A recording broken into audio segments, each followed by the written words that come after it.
राधे राधे।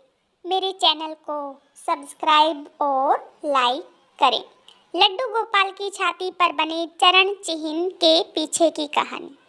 एक समय की बात है, सरस्वती नदी के तट पर सभी ऋषि मुनियों में विवाद छिड़ गया और विवाद का कारण था कि त्रिदेव में सर्वश्रेष्ठ कौन है। ऋषियों को जब कोई समाधान ना मिला तो ऋषियों में श्रेष्ठ भृगु ऋषि को यह जानने का दायित्व सौंपा गया कि वह पता लगाए कि त्रिदेव में सर्वश्रेष्ठ कौन है। त्रिदेव की परीक्षा लेने के क्रम में भृगु ऋषि सबसे पहले ब्रह्मलोक पहुँचे और बिना कारण ही ब्रह्मा जी पर क्रोधित हो गए और बोले कि आपने मेरा अनादर किया है। ऐसा सुनकर ब्रह्मा जी को भी क्रोध आ गया और ब्रह्मा जी बोले कि तुम अपने पिता से आदर करवाना चाहते हो। भृगु, तुम कितने भी बड़े विद्वान क्यों न हो जाओ, तुम्हें बड़ों का आदर करना नहीं भूलना चाहिए। इस पर भृगु ऋषि बोले, क्षमा कीजिए भगवान, लेकिन आप क्रोधित हो गए। मैं तो बस यह देख रहा था कि आपको क्रोध आता है कि नहीं। और इसके बाद भृगु ऋषि महादेव की परीक्षा लेने कैलाश पर्वत पहुँचे और वहां जाने पर उन्हें पता चला कि महादेव ध्यान में लीन है।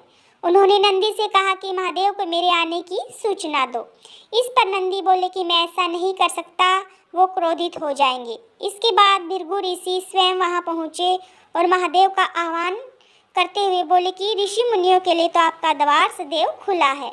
महादेव, भृगु ऋषि की आवाज से महादेव का ध्यान भटक गया और महादेव क्रोधित होकर बोले कि भृगु, तुम्हारी मौत तुम्हें यहाँ खींच लाई है, मैं अभी तुम्हें भस्म कर देता हूँ। तभी माता पार्वती ने वहाँ आकर भगवान शिव से भृगु ऋषि के प्राणों का निवेदन किया।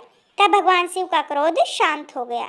इसके बाद भृगु ऋषि श्री हरि भगवान विष्णु के धर्म में पहुँचे। वहां पहुंचकर उन्होंने देखा कि भगवान विष्णु निद्रा की अवस्था में थे।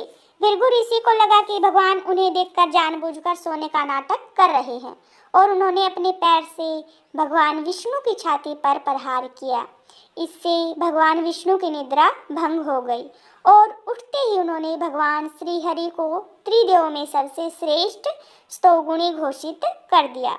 भृगु ऋषि के द्वारा मारी गई लात से उनके चरण चिन्ह भगवान विष्णु के स्वरूप उनके विग्रह की छाती पर मौजूद हैं।